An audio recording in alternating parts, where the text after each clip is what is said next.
out to another episode of It's All Been Trek Before. This time, the Outrageous Okona. Yeah. Oh, he's a rogue. You know, they told you a lot of times. I'm telling you again, I just want to make sure you know that the Outrageous Okona is not only outrageous, he's a rogue. You know what's not outrageous? How easy it is to become a Patreon member and get the bonus stuff from us. Patreon.com/IABD. Go out there, drop a buck or two. I think it's a couple bucks. Look at the level. There's some awesome levels. If you want to drop a lot more, Patreon.com/IABD.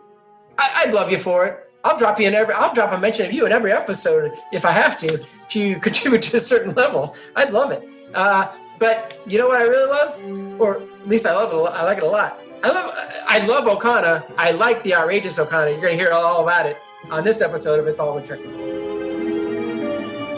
Welcome out to another episode of It's All Been Trekked Before. We're back to the Skeleton Crew. This is Steven. Keith. Jimmy-Jerome. And we're here to talk the Outrageous Okona. Woo! First impressions. Well, the first thing I noticed was that the Netflix warning was sex, fear. Really? I'm not sure what to make of that. Maybe I misread it, but that's what I saw. TOS does that too. I guess that's the general thing for all Trek is sex and fear. You've I'm seen still that? watching the Blu-rays, Yeah. so we missed the fun warnings. Yeah. Well, what do you think of the episode? I think I liked it overall. I mean, it got a little, why can't I think of the mud, you know? Yeah. Mud's women kind of thing. Yeah, it was, definitely, like, I wouldn't call it high art, but it was fun. Had its moments. Yeah. Yeah, I think he was a less flamboyant Mud and a better person, honestly. I liked the character, and I'm disappointed that he doesn't come back. I know he was in 4 of the Next Generation comic books, 4 in a row, consecutive. Oh, okay. Their story arc. I don't know. I mean, yeah, he was roguish. I like roguish. It was Billy Campbell, who, I've always liked Billy Campbell. So seems like kind of a waste of a character if he never comes back. I mean, that's a good build for him, I thought. A good intro. I immediately thought of Mud, but I also thought of Han Solo. I mean, he's wearing a very Han Solo-y outfit. Yeah. Mm-hmm. I decided he's more Solo because he's got a heart of gold.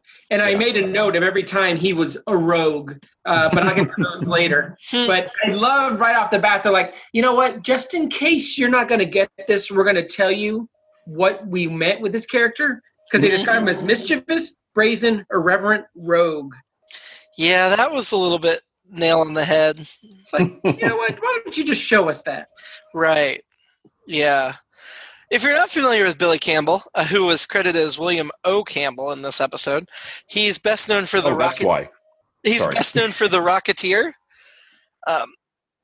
Bram Stoker's Dracula, the television series The 4400. I remember he was in a series called Once and Again.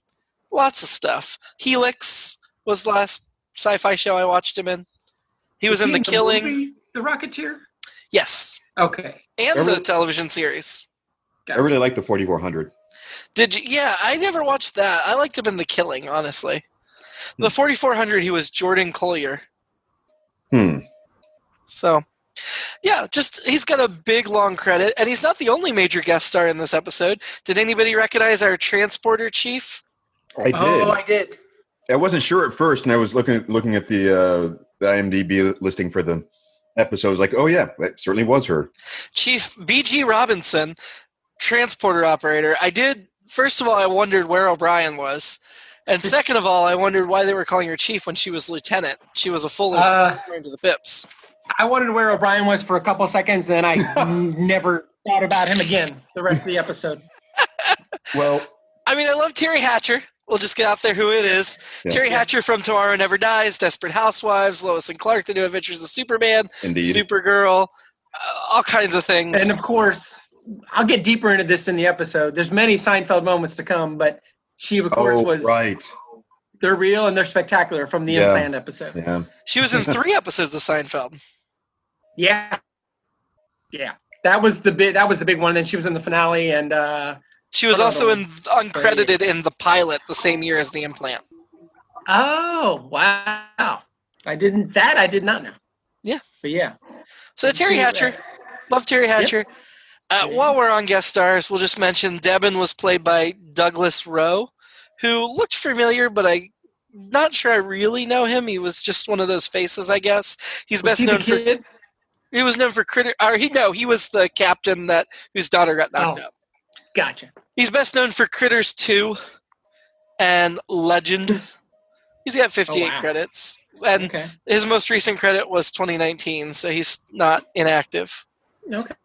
We also had Kiernan Mulrooney, who played Benzan. Is that the kid? I think that was the kid. Is that? Yeah, he was the kid. He's best known for being a writer. He wrote Sherlock Holmes: Game of Shadows, the movie, and he wrote Power Rangers, the recent movie. Yeah, if he's the one that's with you, stand by to have your mind blown. He's also in the episode The Implant with Terry Hatcher. He is the one who tells George, you double dipped. You dipped once, you took a bite, you dipped again. It's like putting your whole mouth in the bowl. And these days, you can't even come close. Double dipping, I think, you might go to jail at this point in this current day and age. But still, yeah, he from the same episode. They don't have any scenes together in it, I don't think. Actually, I'm almost positive. But yeah, they're from the very same episode. Huh. He'll also guest star in an episode of Enterprise down the line. Oh, Yanar was played by Rosalind Ingledew, now known as Rosalind Allen. And she's best known for Naked Gun 33 1/3, as well as Hijack and Children of the Corn 2. I got one more for you. What? In the marine biologist episode of Seinfeld. Oh my goodness. The Seinfeld just doesn't stop coming. She is the woman that George says actually Jerry tells him that George is a marine biologist and then he has to prove it. So yeah, as I'm watching, I'm like, oh, it's Terry Hatcher. I'm like, I think that's Timmy. And then when I saw Yanar, I thought she was the actress that played Lois in another episode of Seinfeld. But then as I looked, I'm like, oh, that's right. That's who I'm thinking of. So yeah, this was loaded with future Seinfeld folks. Unfortunately, Seinfeld like 93, 94. Yeah, unfortunately, Albert Stratton, who played the other father, Cushel, has no Seinfeld credits. He actually has very few credits. He's only got 22 acting credits, and this is what he's best known for. And then our final guest star we want to talk about is the comic, who was played by Saturday Night Live's Joe Piscopo. Joe Piscopo. Yeah. Love him. Always loved him. He was also in Johnny Dangerously. He was in I love that. He was in Wise Guys. I was watching Saturday Night Live when he first came on there, and he was one of my favorite people. And then his career just kind of went away. I mean, he still does fine.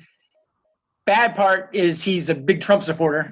But, oh no! No, I don't love him anymore. I take back the nice things I said. Yep. But I always thought he was a funny guy, and then he got into very much into weightlifting and all this other. He became a very, for like all apologies in New Jersey. I love that state. It's the Garden State. Very Jersey guy, if you will, which is a character he kind of, parodied when he was early on SNL. But I thought he was actually okay for this episode. But yeah, this episode had 3 story by writers and 1 teleplay by, so a lot of hands. That shows. The teleplay was by Burton Armus, who was a producer on The Next Generation for a while. He does have 20 writing credits, and the other Star Trek episode he wrote was A Matter of Honor, which he actually that's coming up in next year, so we'll get to see a second episode by him. But yeah, it did feel a little disjointed. It did feel a little uneven. Let's dig into this episode because we've spent a lot of time on the intro here just talking about the people in it. Yeah. I liked I want to start with this, and this is another conversation that'll kind of get us off topic a little bit, but Worf at the beginning of the episode jumps back to the science station. I don't know if you noticed.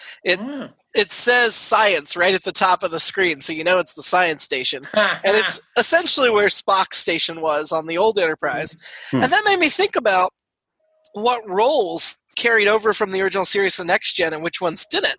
And it kind of surprises me that as prominent as Spock was, there's no science officer in the Next Generation. Interesting. Right? Like, I get why there's no communications officer. That was easy enough to replace, just like combine it with security. But we didn't have a security in the original series, so that worked. But yeah. For some reason, I thought, well, I mean, the association is obvious, but I thought I remember Data having been referred to as a science officer at some point. No, he was the operations officer. And second in command, or third in command after Riker. Obviously, Spock was also the second in command, which Riker is, but that was odd to me. Of course, in Deep Space Nine, we'll get the science officer back when we get Jadzia Dax. She's the science officer. I think there's a lot of mixing of roles. It just depends on who Picard wants to reach out to as far as the science officer kind of that in this season. Like Natasha Yar also runs the transporter. I thought it took Data too long to look up the term rogue. Like, he had to think about it for several seconds. Shouldn't that be a recall? You would think. Oh, my next note's about Terry Hatcher, who we talked about. You know, she was uncredited in this episode. Oh, wow. So, Okona, when he shows up, they're talking about love, and he says that the act and the emotion are the same thing. And I know that that's immediately dismissed by other characters, but really? Does anybody buy that somebody would think love, the act, and the emotion are the same thing? I was going to say maybe the point of that was to add some sort of hidden depth to him that was going to be later revealed. So do you think that comment was that we were meant to think he was a womanizer?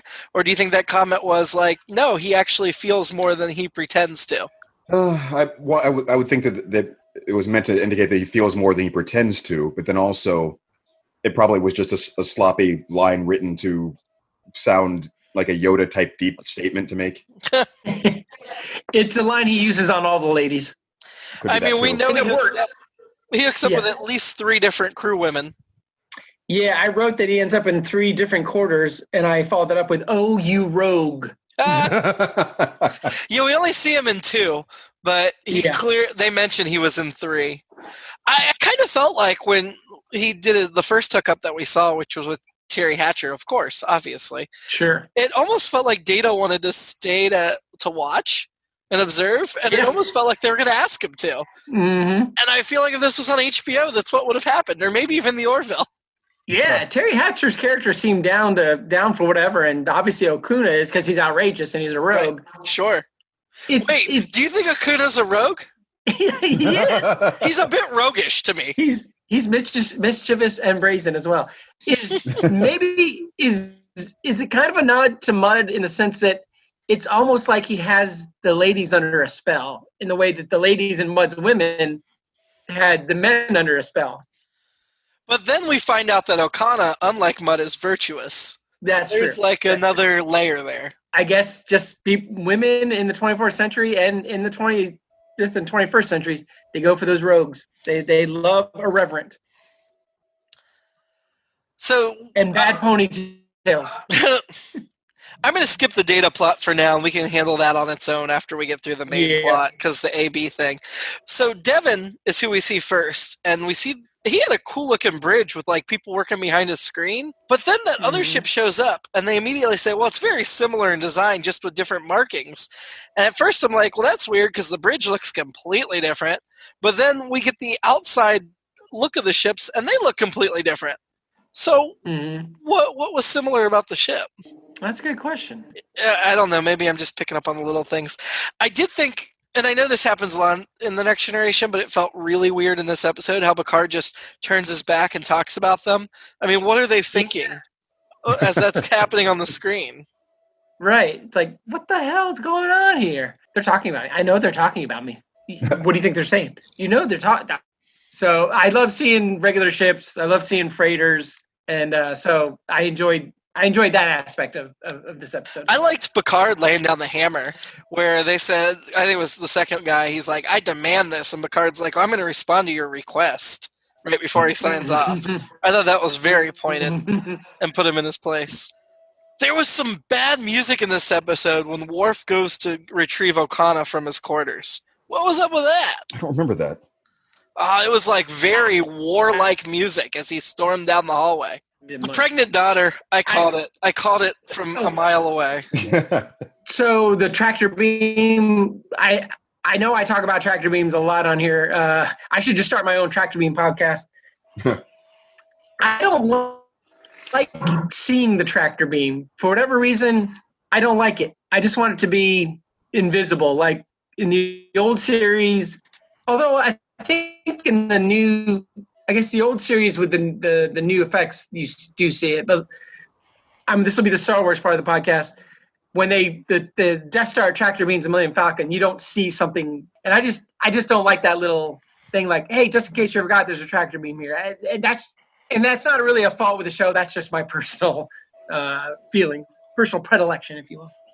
So did anybody else see the pregnant daughter coming from a mile away? I wouldn't say a mile away. I mean, I saw it before they revealed it. I mean, there were certain things they were dropping there, but I felt like, I don't know, at the time I felt like I should have seen it coming sooner, is all I'll say. I agree. I felt like, how did I miss this? Yeah, I didn't get that it wasn't going to be his right away, but I was sure the pregnant daughter was coming from that guy. And the daughter looked so not pleased, which I guess we find out later why. But that was it was weird to see a guy like captaining a spaceship, but being described as an arcane farmer, which is what he seemed like. Wesley is super fascinated by the Okona, Captain Okona. Mm-hmm. He doesn't want to be him, which I thought was an interesting take, because he doesn't want to be alone, but he's like fascinated with the guy and seems to want to be around him. Riker says, well, he lives by his own rules, and Wesley says, he says he lives by his own rules. Someday you'll do that. And Wesley's like, I already do live by my own rules. And Colleen said, so she's in love with the guy with the beard. I was like, you might be onto something there. And she meant Riker, not the outrageous Okona. Okona. Sorry, but I thought that was an interesting take. So now I'm just going to constantly be watching to see the eyes Wesley makes at Riker. But I thought that was a funny line. I felt like the Okona and Riker were pretty similar people, other than that Riker likes being around a crew. Yeah, I guess that's a really good point. And Wesley likes both of them. I guess, I still want to be Han Solo. So I guess that makes sense that he'd be like, oh, this guy seems really cool. And he's getting with the ladies. So maybe that makes more sense. I bumped on that Picard preferred to go face to face instead of talking over the view screen. And it's something I never think about in Star Trek because I'm just so used to seeing them talk on the view screen. But man, when we're talking on Zoom here instead of being in the room with one another, it is much less satisfying to me. I agree. I love working from home and I'd prefer to work from home, but in meetings and everything, they always go much better if you can look the people in the eye. Well, it's easier to pick up certain kinds of cues for timing. Yep. And there's always some kind of lag, even in the best connection. Yep. Something lost in the translation. Yep. I don't know if this was Troy's only line in the episode, but it's the only one I noticed where she said, now we're hearing some truth as the fathers and the kids. Oh, God. And I'm like, that is the most unnecessary line in the history of the show. We know we're hearing truth. We got it. We understand. Nobody thought they were lying. They did not give her much to do, no. And then they cut away very strangely in that scene to Data, and then back to them. Like, there was just an odd cut that felt it was right in the middle of their conversation. And this points to you mentioned all the people involved in writing it. It's like, this was a odd mashup. I mean, it was okay. And maybe they were like, you know what, we don't have an entire story for an episode. Let's just take these two and mash them together as best we can. I just felt like they wanted to give Data something to do because Data was already blowing up as a character. That makes sense. Just had a Data episode, but we want more Data. Especially this specific storyline. Yep. I like Picard being like, these guys are nothing. We can destroy them. But I thought it was interesting. I can't remember if it was Geordi or who it was made the Gulliver's Travels reference. Yeah. I wrote, wow, topical. 500-year-old, 700-year-old, whatever, 600-year-old story. It's Gulliver's Travel. It's like not even, David Goliath's even further back, but not even like King Kong versus a fly or something like that, or Bambi versus Godzilla, but Gulliver's Travels. Okay. Anyway, that made me laugh. It still made me laugh, so I guess it worked. Honestly, the illusion, and this was not a illusion made explicitly in this show, but I definitely thought of Captain Okona as El Gallo from the Fantastics, like very much helping manipulate the kids and get them to where they need to be. I felt once it all came out, it felt like he wasn't just delivering messages, he was trying to make sure they ended up together. So I guess a more benevolent version of El Gallo, or Gallo, whatever, however you say his name. Yeah, I'll say his turn was actually earned. I mean, I felt like it was earned. It was like, oh, this explains a lot of his behavior in the episode where you're like, what is with this guy? I mean, betting Terry Hatcher and two of the other women of the Enterprise, he's a sailor, so every port, all that kind of crap. But it's like, okay, he's that guy. But I kind of loved the turn that he was like, oh, he's, he kept saying those things where like, well, I can't really say. It's like, whatever, what, dude? And then finally it's revealed. I actually, and again, Jimmy, I think it should have been obvious, but it was like, oh, you got me. But I still thought it was real. I thought his turn was real. And so I give him credit for that. For a character that was really underdeveloped, they kind of almost pulled it out with that. Well, I think that goes back to that comment about the love being the same as the act and the emotion. Like, he is a sucker for love, and he's not just throwing it away. And if he sees love out there, he's going to help out those crazy kids. Which made him a more interesting character in my mind. And their Romeo and Juliet story, him getting involved. He's definitely a make love, not war guy. And I respect that in any century. Any other comments about that plot before we jump to the Data subplot? I might have one weird reference. Was Medina the system? I didn't pay attention to the system name. I didn't catch it. I don't remember. I just wrote Medina, funky cold. Clearly, I didn't remember much beyond that. So that was it. That's all I had for that story A or story B, whichever you want to call it. Well, that would have been the A story.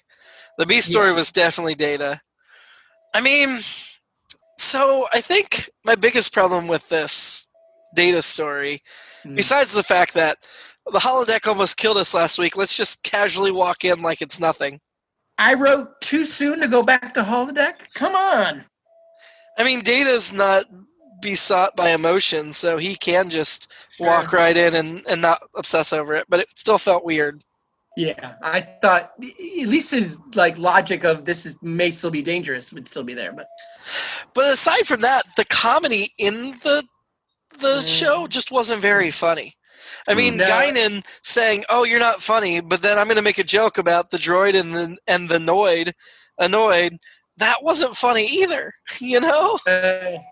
And I, just from doing some casual searching on the internet, people were like, why pick Joe Piscopo? But they were like, and then they cast him in this weird role. It's like, why would that be? I mean, I get him being like, I want to pick someone in the 20th century, but it just seemed like a real bad force. And then, they were very much like, everything he said was unfunny. Why would you base a whole episode around what is, or half an episode around what is humor, and then you do this? It's just like, oh my God.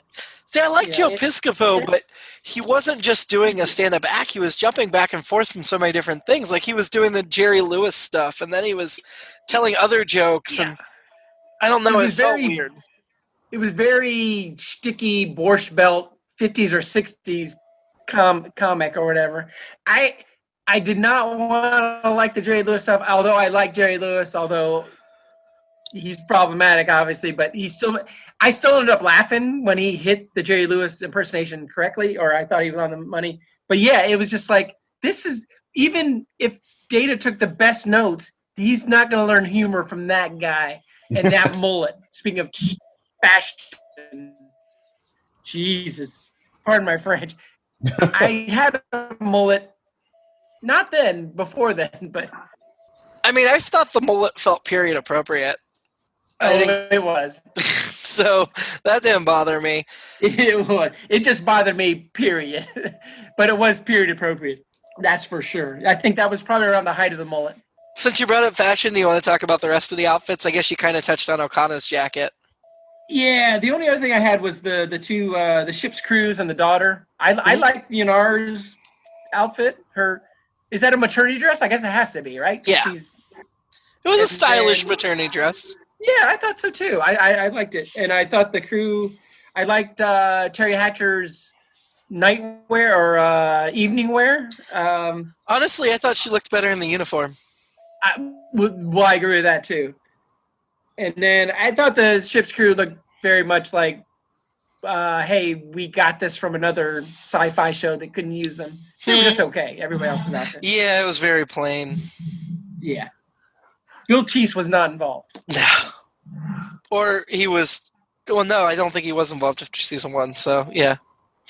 I enjoyed when Data turned up Joe Piscopo to double speed and then went faster, because I listened to so many of my podcasts out between a 1.5 and a 2.0 speed, so I appreciated that. I did too, because I didn't want to hear any of the jokes. I mean, at least half our audience is probably listening to this at double speed. So somebody, I can't remember who I listened to, and they were like, yeah, somebody got real offended when I told them I listened to their podcast at 1.5 speed. I'm like, as long as you're listening to my podcast, I don't care what speed you're listening to. I mean, to be fair, I don't listen to radio hours sped up. I think, or other scripted podcasts, if I speed them up, it's minimal, because scripted podcasts, that's different. That's a performance. But if it's just people talking, I mean, yeah, most of my news programs I listen to at 1.9 or 2.0, depending on how fast they talk. It makes sense. Yeah. So Data's whole, obviously he had bad delivery. The arms were just so over the top, and his comic voice was weird.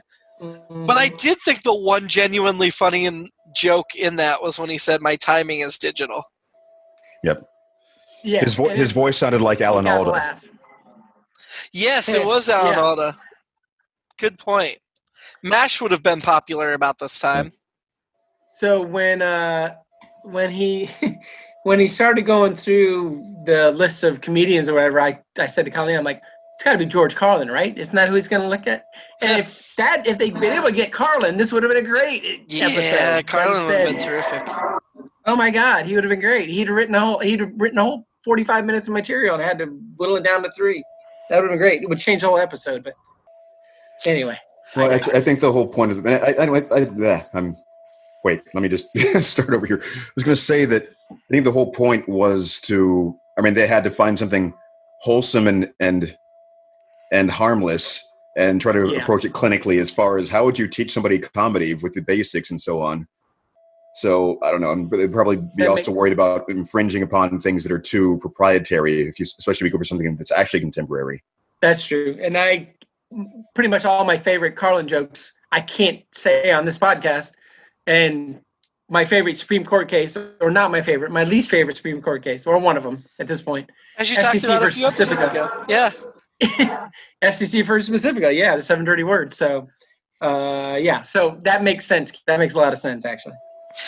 I believe you have now mentioned the same Supreme Court case within 6 episodes of each other on the podcast. How often does that happen on a non-legal podcast? I have to start. I have to start referencing this is the legal part, or the FCC versus Pacifica part of the podcast. You need to work out a complicated disclaimer to open that part of the segment. I did. Where I thought this whole humor side was going to go was with the whole, and it kind of got there a little, but I thought they did it okay, which is the what is humor kind of thing. Mm-hmm. And speaking of Supreme Court cases, it was very much the case, and I don't have the site for this, but I don't know what pornography is, but I know when I see it. But, there are some people that break down, like I love breaking down the joke, why something is funny after the fact. I know I've seen things where it's like, here's how you make something funny. And I usually feel like they're just very not funny. And it's like you're strangling humor. I'm not interested. But if you can tell me why specificity is funny, then I'm interested. And I'm glad I didn't go that direction. So I give it credit for that. The part of the Data plot line that I did like was the stuff with the crowd. When he was doing well and then it started to fall apart and his face fell and you realized how fake it was. And again, we're going right back to the Sherlock Holmes where it was too easy for him until they went above and beyond. But that had genuine pathos in it. Yeah. And I did think... Sorry, go ahead. It made me think of 2 different Woody Allen movies and jokes or references. Annie Hall, he talks about Annie wants to get high before they have sex. And he's like, well, it's like, that doesn't make sense, because then it's like telling a joke to an audience that's stoned. And, if they laugh, it doesn't really work. And then in Manhattan, 2 films later, he's hanging out with a friend, played by Tony Roberts, who is using a laugh track. He's like, oh, this is so unethical. It's terrible. Why you're not really doing it? So it just made me think of that, and which is they're both all three of these are legitimate. But yeah, poor Data. I'm glad he recognized it rather than thinking he was funny, because I think a lot of people do that and then they end up becoming the president of the United States. Oh, snap. Yeah. Sorry. By now, he's certainly been double impeached, right? I mean, he's given us plenty of reasons to double impeach him. Plenty of reasons since then. Sorry, what's Whoopi's name going on? Guinan? I should have Guinan. She says, I'm annoyed. I kept thinking she was saying she's annoyed, like avoid the Noid. Do you guys remember the Noid from the late 80s? Oh, yes. Yeah, the Domino's thing. So I was like, and I looked it up. The Noid came around in 86, but this was around peak Noid time. So I doubt it was a Domino's reference, but that's all I could think about. It wasn't. It was supposed to be short for humanoid, but yes, I thought the same. Yeah. Eventually she got there. So that was weird. It definitely took me back to that specific time in history, in my life. So I think it's Data starts the joke that is like a something and a Ferengi walk into a bar. Yeah. And then he never finishes it. And some of the things online is like, I wanted to hear the end of it. And I did too. But I attributed that to, I didn't attribute it to it, but it reminded me of, you guys know Halloween, there's the middle part where Donald Pleasance goes to the cemetery looking for Laurie Strode's gravestone. And the caretaker at the cemetery starts telling the story about this guy and what happened with him and his family, and he gets halfway through it, and then he stops halfway through because he finds they took Laurie Strode's gravestone, and you never hear the end of the story. So I kind of like it in that vein, in which maybe it's okay, I don't hear the punchline. I will always be waiting to hear the end of that joke. So I kind of like the suspense there. My last note is when Data asked for the audience to get turned off, they laughed at him. And it lasted a few seconds past when he asked for them to be turned off. And after last week's episode, I just kept thinking, are they not going to turn off? It's the holodeck broken. Yeah, I did. Me too. I had the same reaction. Why does Data have attraction programmed into him? Attraction program? Because they mention early on, and he says, oh, being attracted to people it's not part of my programming or something like that. And maybe...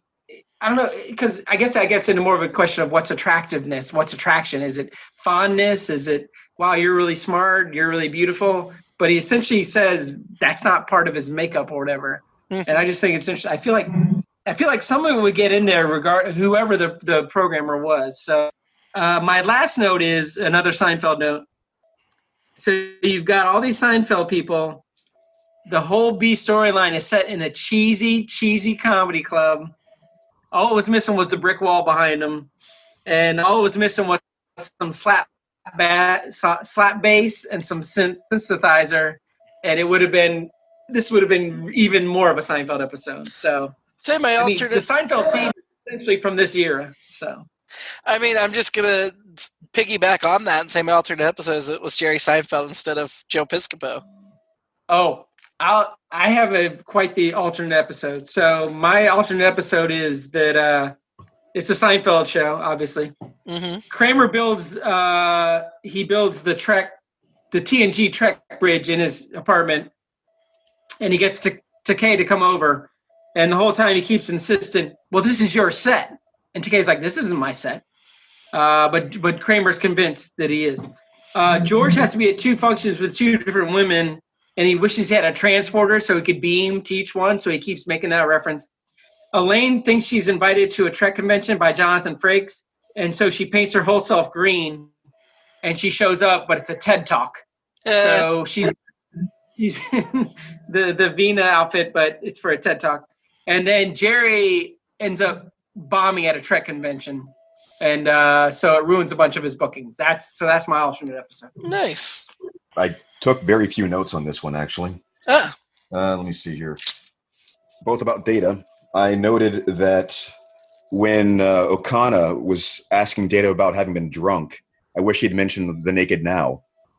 Oh yeah. That's where my brain went, too. Yeah, just completely didn't even occur to him. Or I guess the writers. Let's see. I guess Guinan must have suggested to Data that he consult a smarter computer, and he went to the ship's computer to ask for help. Kind of reinforced what happened in the last episode with the computer being able to just create an AI that was able to best him. Yeah. So, yeah. Okay, so how annoyed were you with Wesley this week? I gave him a 1. I liked his I live by my own rules line. Me too. I'll give him a 1 as well. I thought his questions were not annoying and relevant and interesting. And while I liked that he had the maturity to admire Okona without wanting to be Okona. Yeah. Keith? I was at about a 2. Oh, no. I don't know, something about the delivery. I couldn't really, So his average is a 1.3. Not too bad. Steven, who were you annoyed by this week? Both the other captains. Honestly, I'm going to go with the boy. I thought he was the worst of the whole thing. Benzan. I mean, he got the girl pregnant. He's just sitting there like, not, and he's the one that gave away the jewel. He could have prevented so much of this. I almost went with Data. But that actual pathos at the end of that thing. And I also was considering going with Guinan because she wasn't funny and she was criticizing Data for not being funny. But I'm going to go with Benzan. She's Whoopi. She should be able to help him. I know she's not Whoopi, but she is Whoopi. She should have been really helping. What if in the holodeck we had Whoopi the comedian? Or would that have been too trippy? That's my new alternate episode. Now you got me. 2 Whoopies in the same scene. That'd be awesome. And then you could explain it away that it's just like Guinan taking out a persona or something. I don't know. There could have been cool possibilities if they had more time with that subplot. I think with the amount of subplot they had, there was no time to do something like that. Yeah. But anyway, lots of strong contenders for annoyances in this episode. Keith, who are you going to go with? I wanted to have an original one here, but I think Jimmy's right about the boy. Yeah, I mean, I think the fathers are probably reacting in a reasonable manner. I mean, they're annoying, but under the circumstances, without their children telling them anything different, which they had every opportunity to do. Yeah. Every time we say the boy, I can only think Wesley, so it's hard to call anybody else the boy. I assume, but I don't want to assume too hard, but I assume across the board we're all crushing on Chief Robinson. You're right here, yes. Seinfeld women obviously have an inside track, but Carrie Hatcher. Seconded.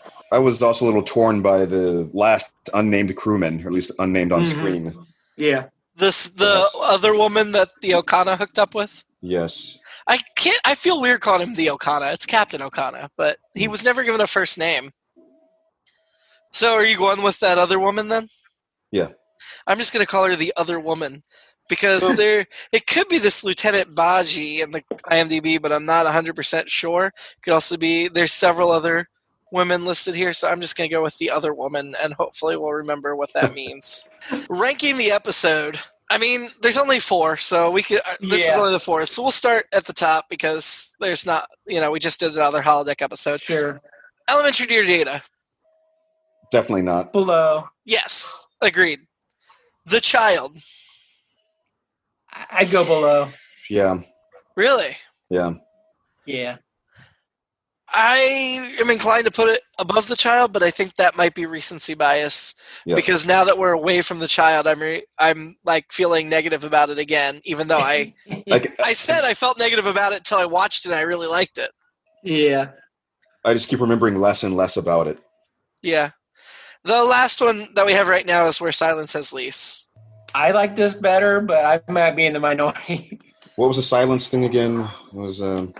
That was they got trapped in the wormhole. In the cloud, another cloud, Yeah.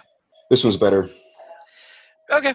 I'm totally fine with putting it there. I mean, I now just reminded myself that I really liked Where Silence Has Lease as well, but I think I want to put this, I don't want to put this at the bottom, so let's put it third of 4 at the moment. But seriously, we're 4 episodes in. I feel like we've had 4 good episodes. Yeah. I'm very pleased. Yeah, I wouldn't be. Yeah, I'm not mad about anything. Yeah. So we were not saying that on season 1. So I'm glad to see an improvement as we go. And like I said, most people think TNG doesn't find its footing really till season 3. So if we're enjoying season 2, then we've got nowhere to go but up from here. Yeah. Mm-hmm. Thankfully. Yeah. Next week, we'll be talking about Loud as a Whisper, where the crew ferries a deaf mediator to Solus 5 to negotiate an end to the Civil War. And what seems completely criminal in this day and age, and this could just be as a modern person looking backwards, this deaf mediator is not played by Marlee Matlin. Ooh. Right? I mean, I think Marlee Matlin might knock Terry Hatcher off my crush list if it were her, but it's not her. So, and as you guys, I know you guys both know, she was in a Seinfeld episode, The Ball Boy. That was fun. Yeah, but I guess, Marlee Matlin can't have all the deaf girl roles. Though I do want to know why. I do want to know why there's not an equivalent to Geordie's visor for deaf crewmen. That's a good point. Well, we can talk about it later. I'm excited to see, yeah. and it's more diversity. We get to see somebody with different abilities doing something heroic, and that'll be cool. And I'm glad Star Trek's continuing its trend of diversity and inclusion. So maybe hearing loss is the true final frontier. We'll see. But anyway, next week, Loud as a Whisper. Until then, live long. Stay away from Captain Okona unless you're a rogue. I think you could go. I think you're allowed to be near Captain Okona. He'll keep your secrets for you and help you out. That's a good point. But stay away from the chief. She's all mine. And stay away from the comedy club in the holodeck. If Data invites you to an open mic, run. There's a no drink minimum. You just need to get as drunk as possible to go to that show. And if you do, then you will prosper.